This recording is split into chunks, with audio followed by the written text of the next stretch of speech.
Assalamualaikum warahmatullahi wabarakatuh. Selamat siang, anak-anak. Waalaikumsalam warahmatullahi Waalaikumsalam warahmatullahi wabarakatuh. Selamat wabarakatuh. siang, Selamat Ibu. siang, Ibu. Siang, Bu. Apa kabar untuk hari ini? Baik-baik semua? Baik, Alhamdulillah. alhamdulillah. Alhamdulillah baik. Alhamdulillah baik, Ibu. Sebelum kita memulai pelajaran hari ini, mari kita berdoa terlebih dahulu menurut agama dan kepercayaan masing-masing. Berdoa dimulai.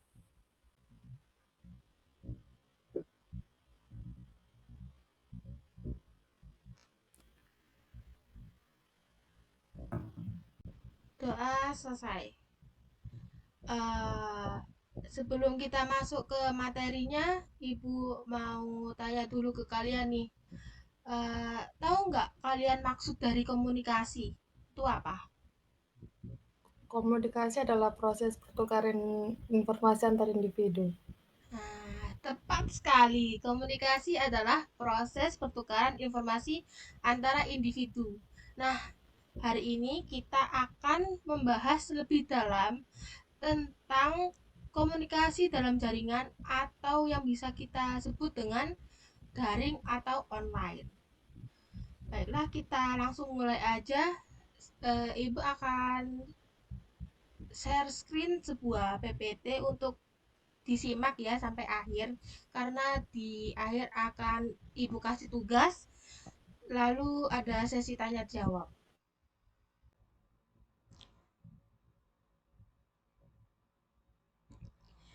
Baik, langsung saja untuk masuk ke dalam materi yang udah Ibu siapkan. Di sini saya menjelaskan ke kalian semua apa itu komunikasi dalam jaringan atau daring, bisa juga disebut dengan online. Nah, di sini ada tujuan pembelajaran nih dari materi ini. Yang pertama, ada menjelaskan pengertian dari komunikasi. Yang kedua itu ada mengidentifikasi jenis komunikasi. Yang ketiga ada menjelaskan pengertian komunikasi daring. Yang keempat ada mengidentifikasi fungsi dan jenis komunikasi daring. Yang kelima atau yang terakhir yaitu ada mengidentifikasi komponen pendukung komunikasi dalam jaringan. Lanjut untuk ke slide selanjutnya. Nah, ini ada pengertian dari komunikasi. Komunikasi telah digunakan sejak manusia pertama diturunkan ke muka bumi. Para ahli memakai komunikasi antara lain sebagai berikut. Komunikasi adalah proses penyampaian pikiran atau perasaan oleh seseorang kepada orang lain dengan menggunakan lambang-lambang yang bermakna bagi kedua pihak. Dalam situasi yang tertentu, komunikasi menggunakan media tertentu untuk mengubah sikap atau tingkah laku seseorang atau sejumlah orang sehingga ada efek tertentu yang diharapkan. Dari peneliti yaitu Effendi tahun 2000-an.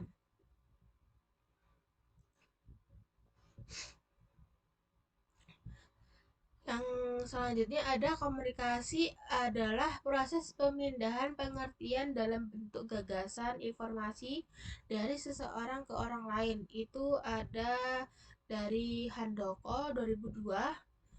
Nah, selanjutnya ada menurut Robbins dari 2002 juga, komunikasi adalah pentransferan makna di antara anggota kelompok. Lewat pentransferan makna, informasi dan gagasan dapat dihantarkan. Tetapi komunikasi bukan hanya sekedar menanamkan makna, tetapi juga harus dapat dipahami. Selanjutnya ada dari Mas Rini atau pembelajaran bahasa Prancis untuk pemula dari 2003 dalam bahasa Betawi sebagai berikut. Gua ngomong lu ngerti, lu ngomong gua ngerti, atau dalam ragam tulis akan berbunyi sebagai berikut. Komunikasi terjadi jika saya berbicara, Anda mengerti, dan sebaliknya juga Anda yang berbicara, saya mengerti.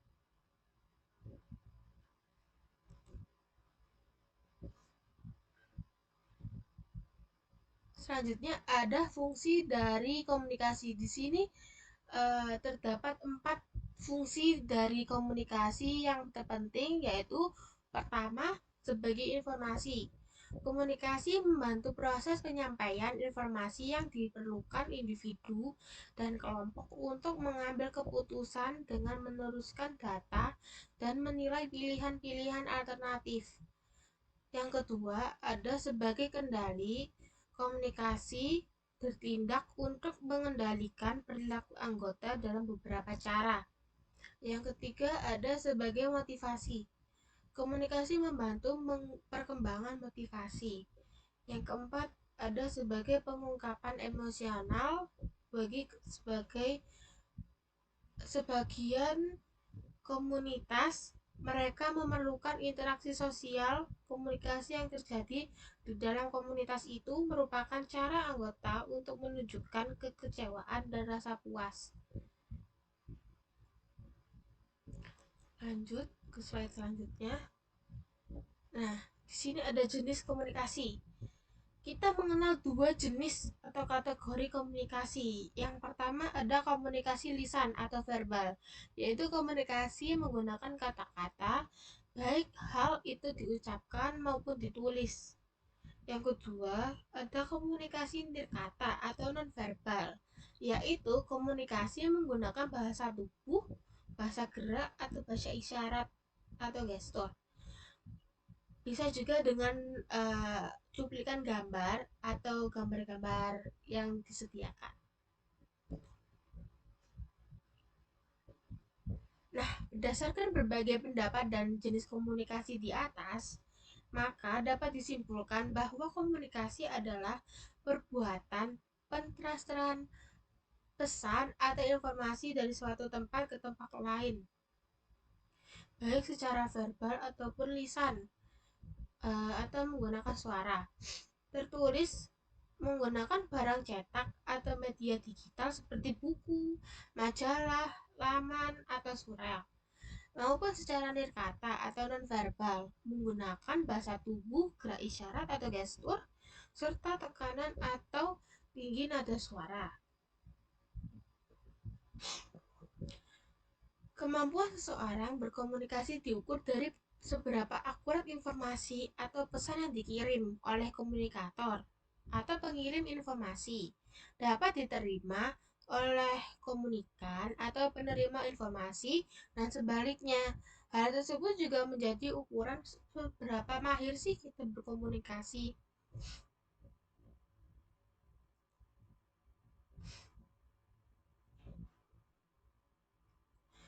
Nah, di sini ada pengertian komunikasi dalam jaringan daring.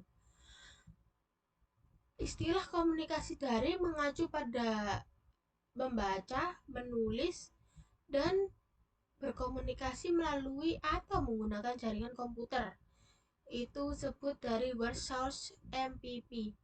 Dengan kata lain, komunikasi daring adalah cara berkomunikasi di mana penyampaian dan penerimaan pesan dilakukan dengan atau melalui jaringan internet. Komunikasi yang terjadi di dunia semu tersebut lazim disebut komunikasi di dunia maya atau cyberspace.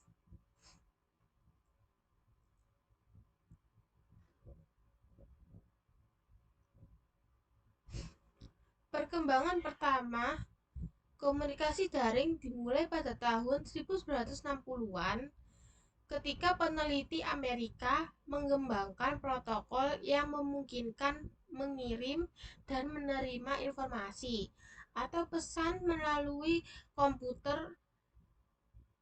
Itu kata dari Hafner dan Lyon tahun 1996. Protokol tersebut dinamakan ARPANET yang diluncurkan pada tahun 1969. Akhirnya berkembang menjadi internet. Internet berasal dari Interconnected Networks yang disingkat menjadi Internetwork atau internet yang digunakan oleh sekitar 200 juta orang di seluruh dunia pada pergantian milenium ketiga. Selanjutnya ada komunikasi daring. Komunikasi daring digunakan dalam dunia pendidikan pertama kali pada tahun 1980-an. Setelah pengembangan dan penyebaran komputer pribadi atau PC, personal komputer, latar belakang komunikasi daring dalam pembelajaran dan penelitian dapat dibagi menjadi dua periode yang berbeda, ditandai oleh pengenalan komputer sebagai media pendidikan pada tahun 1980-an dan munculnya World Wide Web pada pertengahan 1990-an.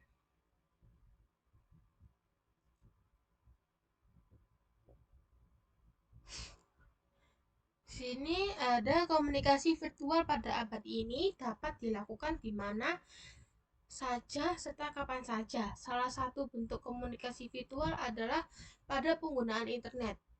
Internet adalah media komunikasi yang cukup efektif dan efisien dengan tersedianya berbagai layanan fasilitas seperti web, chatting, atau IMIR Chat, Yahoo Messenger, Gmail, dan lain-lain.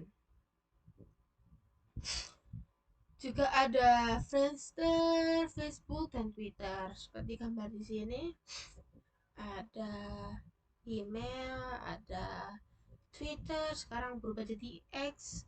Lalu di sini ada logo Instagram, tapi zaman dahulu ini masih belum yang sekarang ini, belum terbaru. Kalau yang ini Facebook.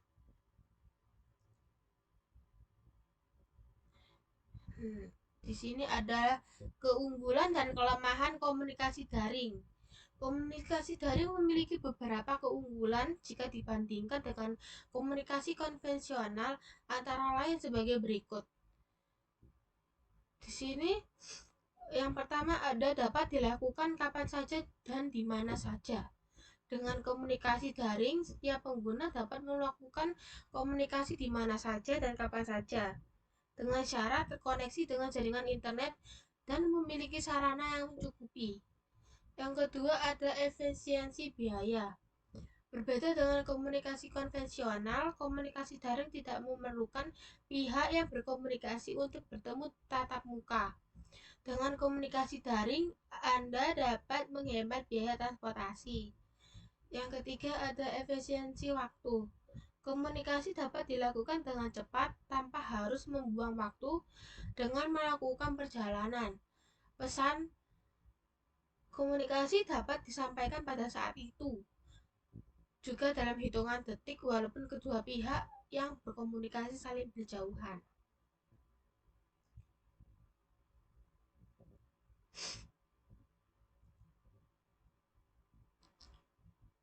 Selain keunggulan, ini belum, ini beda.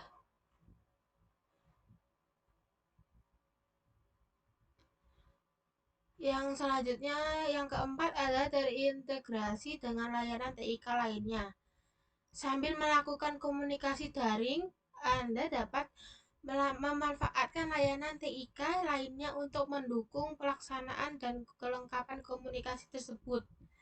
Contoh layanan yang dapat digunakan seperti berbagai layar, presentasi, dan dokumen. Yang kelima ada meningkatkan intensitas berkomunikasi. Komunikasi daring mendorong orang yang biasanya diam di dunia nyata menjadi aktif saat berkomunikasi di dunia maya.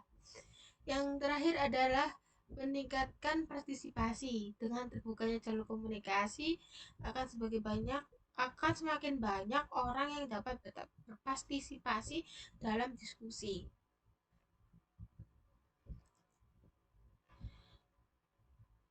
Selain keunggulan, komunikasi daring juga memiliki beberapa kelemahan, antara lain sebagai berikut.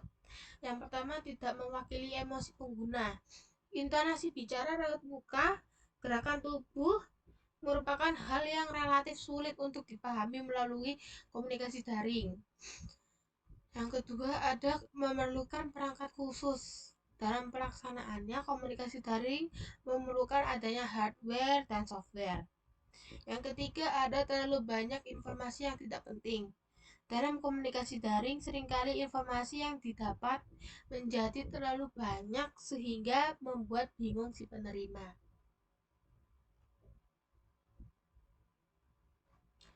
Yang keempat adalah menyita konsentrasi. Melakukan komunikasi daring tidak pada tempat dan waktu yang tepat dapat mengabaikan atau menunda hal yang lain, bahkan membahayakan orang lain maupun diri sendiri. Di sini ada jenis dari komunikasi daring. Yang pertama ada komunikasi daring sinkron atau serempak. Komunikasi daring serempak atau komunikasi daring sinkron adalah komunikasi menggunakan komputer sebagai media yang terjadi secara serempak, waktu nyata atau real time. Contoh komunikasi sinkron antara lain sebagai berikut. Yang pertama ada text chat. Text chat adalah sebuah fitur, aplikasi atau program dalam jaringan internet untuk berkomunikasi dan bersosialisasi langsung sesama pemakai internet yang sedang daring atau yang sama-sama sedang menggunakan internet. Komunikasi teks dapat mengirim pesan dengan teks kepada orang lain yang sedang daring. Kemudian, orang itu dituju membalas pesan dengan teks. Demikian seharusnya itulah proses terjadinya text chatting. Yang kedua ada video chat. Video chat merupakan teknologi untuk melakukan interaksi audio dan video secara real time antara pengguna di lokasi yang berbeda. Video chatting biasanya dilakukan melalui perangkat komputer maupun tablet atau smartphone. Juga disebut telepon video call.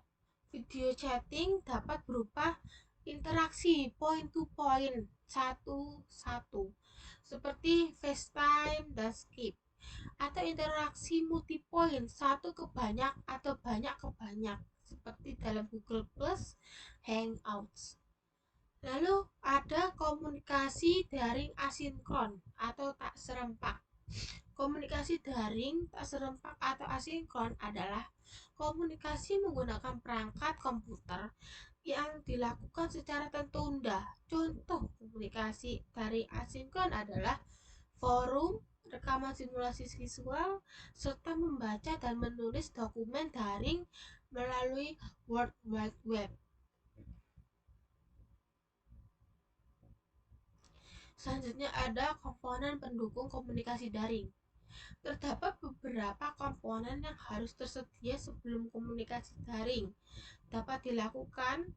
Komponen-komponen tersebut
kasih nih 5 soal buat kalian latihan untuk dikerjakan di rumah. Oke, jangan lupa untuk dibuat latihan ya. Nah, selanjutnya bisa langsung kembali ke Google Meet. Dari materi yang Ibu kasih barusan nih, apakah ada yang ditanyakan atau kurang paham bisa ditanyakan sekarang? Boleh?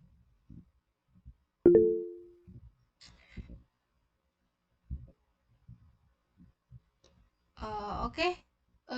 Dari Nuril boleh? Apa yang bisa ditanyakan atau kurang jelas?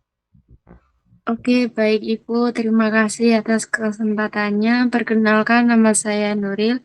Saya izin bertanya mengenai materi yang sudah dijelaskan tadi. Ini Bu, mengapa sih etika itu sangat penting banget dalam komunikasi? Oke. Boleh tolong dijelasin, Bu? Terima kasih. Ya, makasih untuk pertanyaannya ya. Tadi udah dijelasin, etika dalam komunikasi daring itu sangat penting karena beberapa alasan utama yang berhubungan dengan keamanan, kenyamanan, dan efektivitas komunikasi. Membantu menciptakan lingkungan komunikasi yang positif dan mendukung. Tanpa ada etika, ruang online bisa menjadi tempat yang tidak ramah dan penuh konflik, kayak ada hoak-hoak yang sekarang ini marak ya di sosial media. Misalnya penggunaan bahasa yang kurang sopan gitu kan banyak di media sosial. Menyampaikan pesan dengan jelas itu dapat menghindari penggunaan bahasa yang ambigu dan sarkas, dapat membantu orang lain memahami maksud kita lebih baik lagi. Itu sih jawaban dari saya. Apakah kurang paham, Nuril? Oke, baik Ibu. Terima kasih jawabannya sudah detail dan sudah saya pahami. Oke. Apakah ada pertanyaan lain? Oke, Cindy bisa mengajukan pertanyaannya. Baik, Ibu, terima kasih atas kesempatannya. Jadi saya sebelumnya mohon maaf dulu karena tidak bisa on kamera. Di sini saya ingin bertanya, kalau dilihat dari segi manfaat, komunikasi daring ini kan memang memiliki banyak sisi positif ya. Pertanyaan saya, apa sih tantangan utama yang seringkali dihadapi saat melakukan komunikasi secara daring? Mengingat sekarang kan era digital ya, di mana akses ke komunitas daring ini sudah sangat mudah dan praktis. Oke, oke. Pertanyaannya sangat bagus banget ya. Tantangan utamanya itu komunikasi dapat dikelompokkan dari beberapa kategori. Salah satunya ada teknis, interpersonal, dan keamanan. Eh, Gangguan koneksi itu juga bisa jadi tantangan utamanya buat komunikasi daring ini. Penyebabnya itu panggilannya terputus, terus internetnya lambat juga. Itu bisa menghambat komunikasi apabila kita juga kan jimit nih ya. Itu kadang ada yang jaringannya nyendat-nyendat atau kurang stabil kan, kurang enak didengar. Jadi kita kan kurang paham juga dia ngomong apa. Jadi itu sih tantangannya, kayak kurang berfungsi dengan baik gitu. Oleh karena itu penting untuk menggunakan alat komunikasi yang aman, seperti jaringannya itu harus stabil dan lain-lain. Komunikasi dapat juga mengurangi rasa kebersamaan dan interaksi sosial yang biasanya dalam tatap muka ini. Terus juga komunikasi daring itu dapat menjadi alat efektif dan efisien untuk berbagai keperluan, baik dalam konteks pribadi maupun profesional. Seperti itu, Cindy. Apakah bisa terjawab? Sangat bisa, Ibu. Terima kasih banyak atas jawabannya. Ya, sama-sama. Oke, selanjutnya pertanyaan ada yang ditanyakan? Oke, jadi boleh diutarakan? Saya izin bertanya, Bu. Apa peran komunikasi daring dalam dunia pendidikan? Boleh. Komunikasi dalam pendidikan ya. Kalau dalam era digital ini biasanya pembelajaran itu e-learning kayak gitu yang sekarang dipakai ya, banyak yang dipakai. Itu berguna banget kalau buat pembelajaran dari jarak jauh. Kayak Zoom kayak gini bisa. Terus ada Google Classroom, eh, pakai Moodle juga bisa. Internet buat kita ngomong ini, ngutarain materi ini juga penting banget. Bisa belajar di e-book juga bisa, jurnal, video pembelajaran, atau kursus online yang biasanya buat belajar gitu. Terus siswa juga dapat memanfaatin sumber daya ini untuk memperdalam pengetahuan mereka dari kurikulum sekolah, kurikulum yang biasanya di les-lesan gitu. Terus juga komunikasi daring memfasilitasi kolaborasi dan diskusi antar siswa melalui forum diskusi, grup chat, dan alat kolaborasi seperti Google Docs. Siswa dapat bekerja sama dengan proyek kelompok berbagai